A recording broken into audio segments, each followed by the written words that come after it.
ഉറക്കമൊഴിച്ച് വെറുതെ ഉപകാരമില്ലാത്ത കാര്യങ്ങൾ ചെയ്ത് റമദാനിൽ മുറി വരുന്ന അവസ്ഥ ഉണ്ടാവും.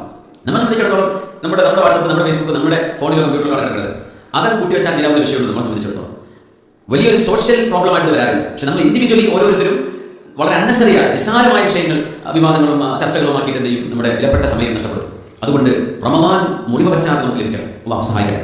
നമുക്ക് മുറിവ് പറ്റാതെ നമ്മൾ റമദാനിലേക്ക് പ്രവേശിക്കും വേണം.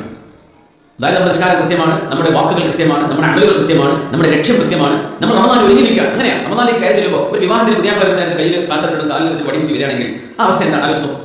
വിലതല്ല എന്തേ പറഞ്ഞു കട്ട് ചെയ്തു. ഈ ദിവസം എങ്ങനെ അല്ലല്ലോ വരേണ്ടത്, എങ്ങനെ ഉഷാറിൽ വരേണ്ടതാണ്.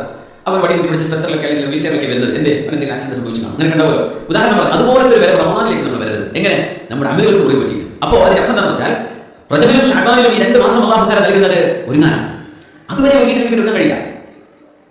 ഇപ്പൊ ശഅബാൻ ആയി കഴിഞ്ഞാൽ റമദാനിലേക്ക് എത്തട്ടെ, ഞാനെന്താ റെഡി ടു റേസ്, ഞാനത് മുസ്തഅദിൽ ഇൻതുലാഖ് ഓട്ടപ്പന്തയത്തിന് റെഡിയായിരിക്കുകയാണ്. റമദാനിന്റെ ആ ഒരു നിലാവ് കണ്ടു കഴിഞ്ഞാൽ ആ നിമിഷം മുതൽ എന്റെ ജീവിതം പിന്നെ ഇന്നലത്തെ ദിവസമല്ല, എന്റെ ദിവസം ഇനി വേറെയാണ്. എന്റെ വാക്കുകൾ, എന്റെ കൂട്ടുകാരൊക്കെ മാറും. റമദാൻ കഴിയുന്നവരെ അതിനപ്പുറത്തേക്ക് മാറണം. പക്ഷേ റമദാനിൽ നമ്മൾ അല്ലാഹു നൽകുന്ന ഒരു പ്രിപ്പറേഷൻ ടൈമാണ് എവരി ഇയർ. ഈ ആണ്ട് അല്ലെങ്കിൽ പിന്നെ വാർഷികം എന്ന് പറയുന്ന ഒരു സംവിധാനം അല്ലാഹു സുബ്ഹാനഹു വ തആലയുടെ നിശ്ചയിക്കപ്പെട്ടതാണ്. കാരണം ഈ പ്രപഞ്ചം പടച്ച നാൾ മുതൽ തന്നെ 12 മാസങ്ങളായിട്ടാണ് ഒരു വർഷത്തെ അല്ലാഹു നിശ്ചയിച്ചത്. ആ 12 മാസങ്ങൾ കഴിയുന്നതോടുകൂടെ അവിടെ ഒരു സൈക്കിൾ പൂർത്തിയാവുകയാണ്. പിന്നെ അടുത്ത സൈക്കിൾ ആരംഭിക്കുകയാണ്. അങ്ങനെ ഓരോന്നിനും അല്ലാഹു റിഫ്ലക്ഷൻ ടൈം വെച്ചാണ് ഈ വർഷം എന്ന് പറയുന്നത്. മനുഷ്യന്റെ